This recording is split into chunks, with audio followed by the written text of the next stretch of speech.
हाँ जी, हाँ जी। ये तुलसीदास जी के जो है ना, उनसे प्रभावित होके रामचरितमानस से हमारा तो जगह जहाँ में है पन्ना में, जी जी, पंचवटी कहते हैं। हाँ जी, हाँ जी, हाँ जी। इस पौधे को हिंदी में बोलते हैं दहीमन का पौधा। दहीमन का? दहीमन। अच्छा। इससे पहले आपने देखा होगा कि पुराने जमाने में जो रई होती थी ना, जिससे दही को मथते हाँ, थे, हाँ।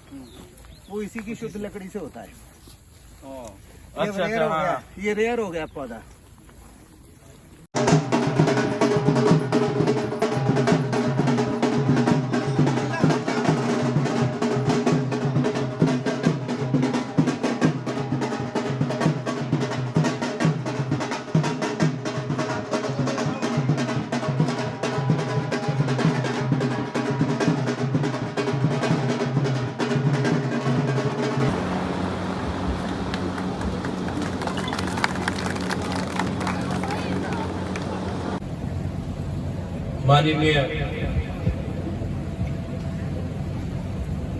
माननीय अग्रवाल जी,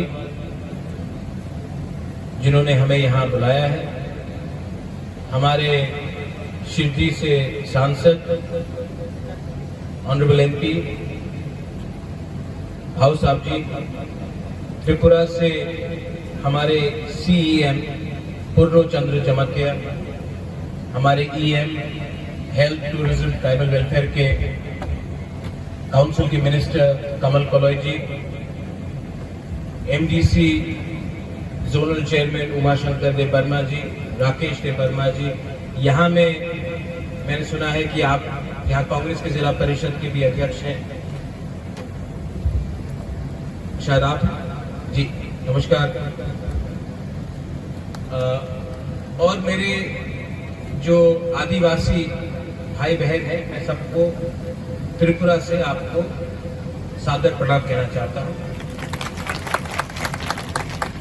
सबने मुझे, मेरी हिंदी इतनी अच्छी नहीं क्योंकि हम ऐसे क्षेत्र से आते हैं जहां में हमारी मातृभाषा हिंदी नहीं है, लेकिन मैं कभी भी प्रयत्न करूंगा कि आपसे थोड़ी सी हिंदी में बात की जाए।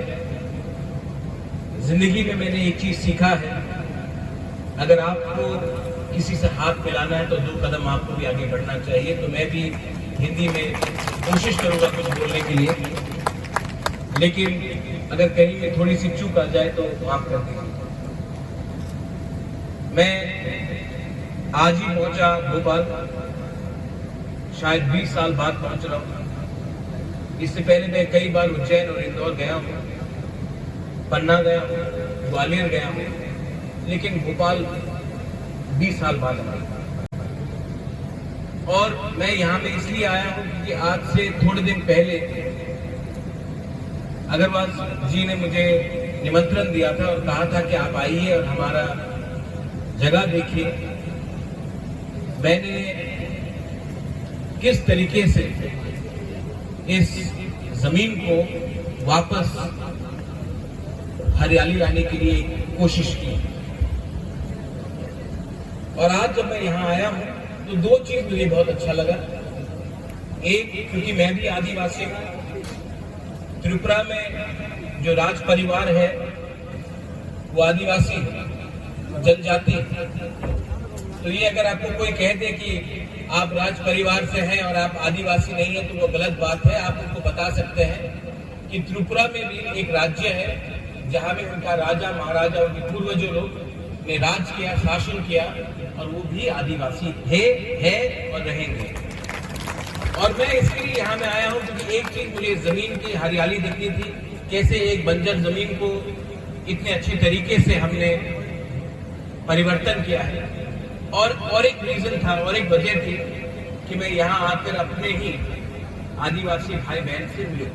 मैं आपसे मिलना चाहता था, मैं आपको देखना चाहता था, मैं आपकी जो समस्या है, आपकी जो मुस्कान है, आपकी जो जिंदगी है, मैं उसको भी थोड़ा देखकर वापस अपने क्षेत्र में ले जाकर आपके बारे में बात करना चाहता था। और मुझे बहुत अच्छा लगा है कि जब भी मैं आपसे मिला हूं, आपके पास पैसे कम हो, आज तक, और जब यहां में पैसा आएगा, जब यहां में व्यवस्था बदलेगी, जब यहां में स्कूल आएगा, चिकित्सा आएगा, जब हमारे बच्चे का भविष्य अच्छा होगा तभी इसका असली आपको फल मिलेगा। और ये फल आपको ईश्वर भी देगा और इनके प्यार और इनका आशीर्वाद भी देगा।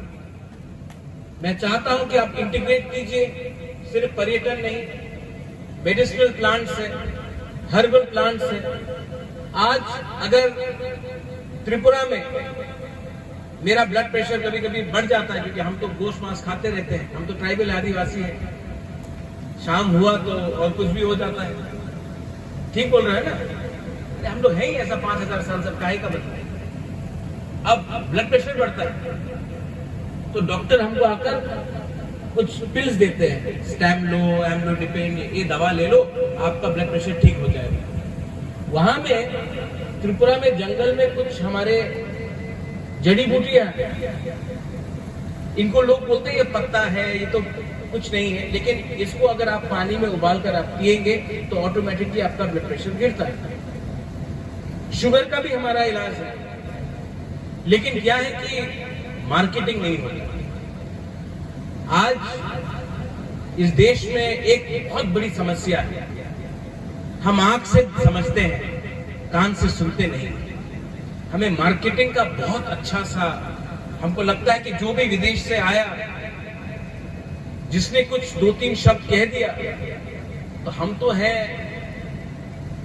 नादान, हमारे पास तो कुछ जरिया नहीं है, तो उनका बात ही सही होगा, जो हम पिछले 1000 साल से कर रहे थे वही गलत होगा। नहीं भाई, हमारे पास ऐसे बहुत चीज हैं जिनको मार्केटिंग नहीं हुआ है, लेकिन हमारे पास हर समस्या का कुछ न कुछ हल है। अंदर में आपको विश्वास करना है। अग्रवाल जी, आपने जो किया है, आपके पिताजी स्वर्गीय अग्रवाल जी जो चेयरमैन एमिरेटस थे, उन्होंने जो किया है, मैं उनके लिए, उनके आत्मा के लिए प्रार्थना करता हूं। और मैं अपने आदिवासी भाई और बहन को एक बात कहना चाहता हूं, आपको कभी नहीं लगना चाहिए कि आप अकेले हैं। आपकी, हमारी सबसे बड़ी प्रॉब्लम क्या है? आज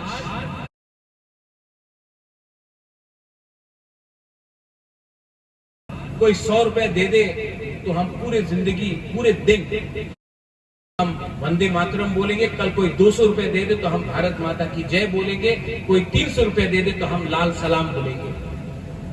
झंडा लेकर, एक पॉलिटिकल पार्टी का झंडा लेकर पूरा दिन हम प्रचार करेंगे, जो भी ज्यादा पैसा दे, क्योंकि हम गरीब हैं। ये बात वो जानते हैं, इसके लिए गरीब रखा जाता है, क्योंकि अगर गरीब नहीं रहेंगे तो नौकर कहां से मिलेगा? जो भी ज्यादा पैसा दे, क्योंकि हम गरीब हैं।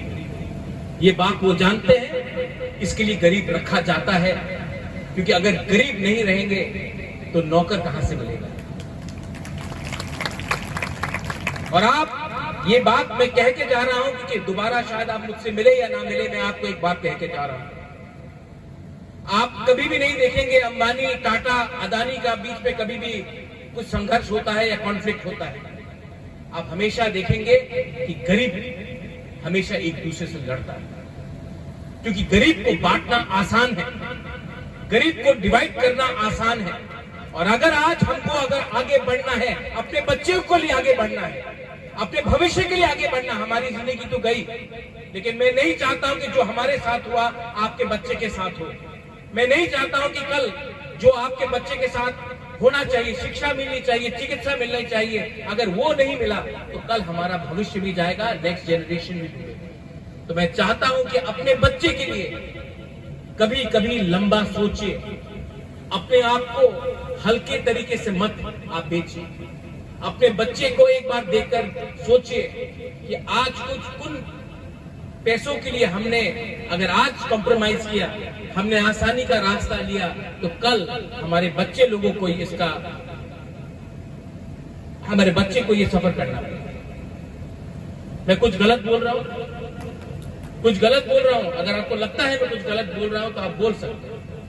यही चीज गरीबी ने अफ्रीका को तोड़ा, गरीबी ने जनजाति आदिवासी झारखंड में हो, मध्य प्रदेश में हो, छत्तीसगढ़ में हो, त्रिपुरा में, मेघालय में हो, सब जगह में हमें बांटा गया, क्योंकि हम उस जमीन में रहते हैं जिसके अंदर से आपको ऊर्जा मिलती है, गैस मिलती है, पेट्रोल मिलता है, पत्थर मिलता है, लाइमस्टोन मिलता है, सब चीज जो आज इस देश को चलाता है।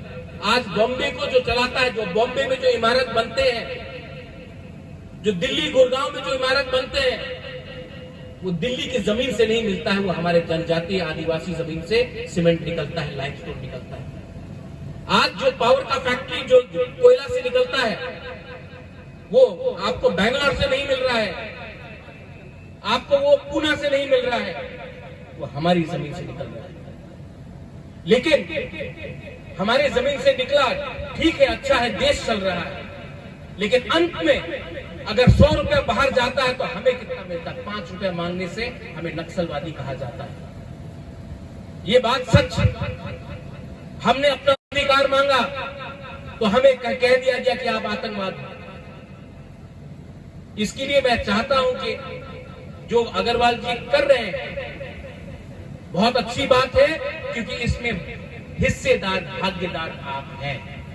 और आप जब हिस्सा मांगते हैं, भागीदारी करते हैं, तो वो आपका संवैधानिक अधिकार है, आपको मांगना चाहिए। हाँ, प्यार से मांगिए। एक आदमी आया है दिल्ली से हमें सहायता करने के लिए, हमें मांगेंगे। हमको समझना भी चाहिए कि अगर ये सफल रहे तो कल शायद और लोग भी आएंगे। 5 उंगलियां एक नहीं होती है, बहुत अच्छे लोग भी हैं, लेकिन हमें परखना पड़ेगा कि हमारे हित के लिए कौन आता है और हमको इस्तेमाल करना पड़ेगा। मुझे बहुत अच्छा लगा अग्रवाल जी, आप त्रिपुरा भी आइए।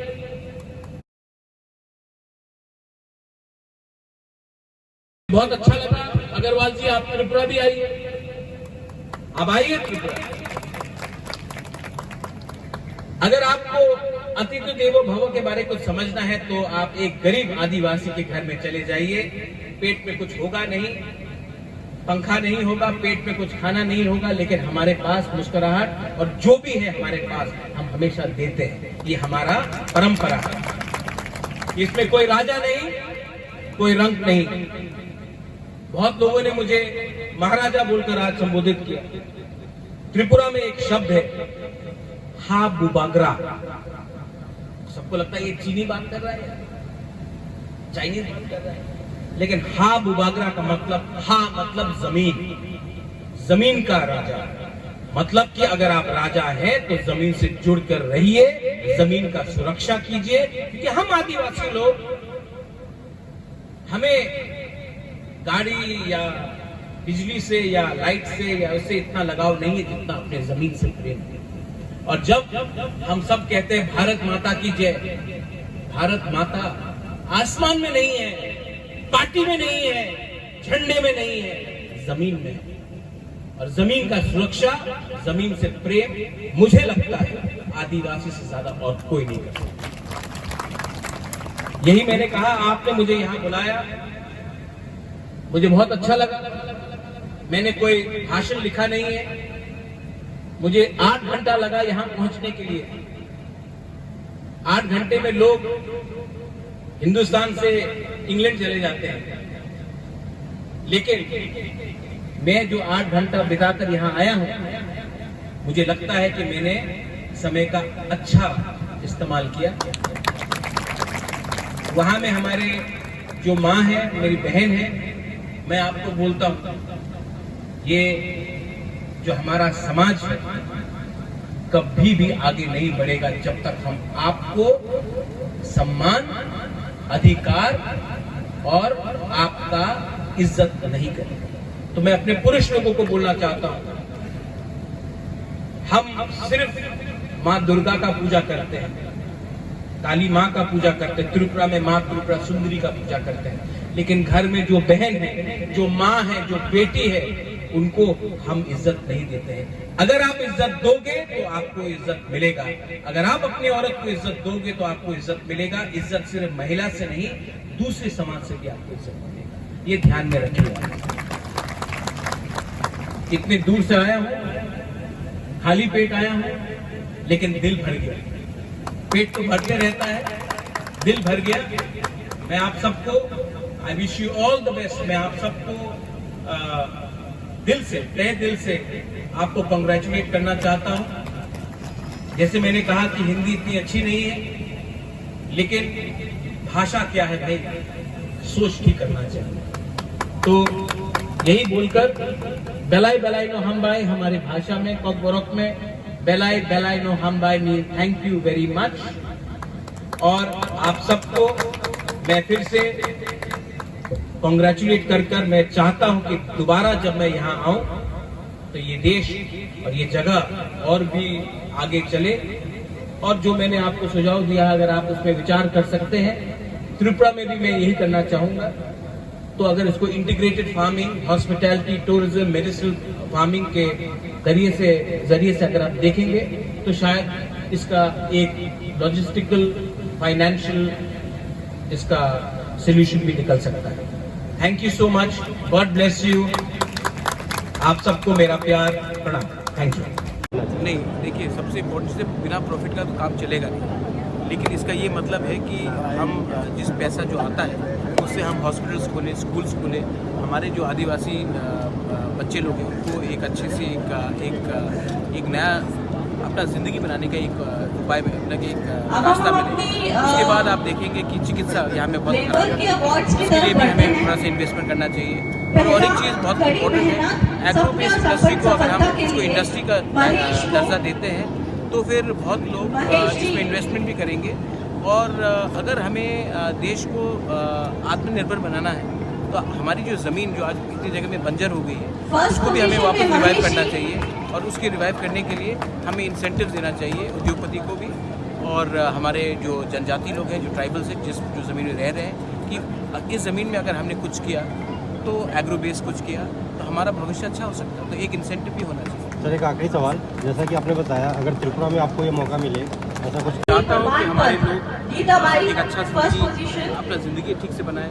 मैं चाहता हूँ कि इसको सिर्फ आप एग्रो बेस ना करें, इसको आप लिंकअप कीजिए हर्बल मेडिसिन के साथ, आप लिंकअप कीजिए पर्यटन के साथ, क्योंकि आज एक नया वातावरण है पोस्ट कोविड पीरियड में। सब लोग चाहते हैं कि बॉम्बे हो, दिल्ली हो, बेंगलोर हो, वो चाहते हैं कि वो ऐसे एरियाज में आए और एक अच्छा सा एक रिट्रीट भी हो, पर्यटन भी हो जाएगा, मेडिसिनल पर्पस भी हो जाएगा, और अपना एग्रो बेस्ड इंडस्ट्री भी चलेगी और एम्प्लॉयमेंट भी लोग इनको मिलता है कड़ी मेहनत, सपने और संपन्न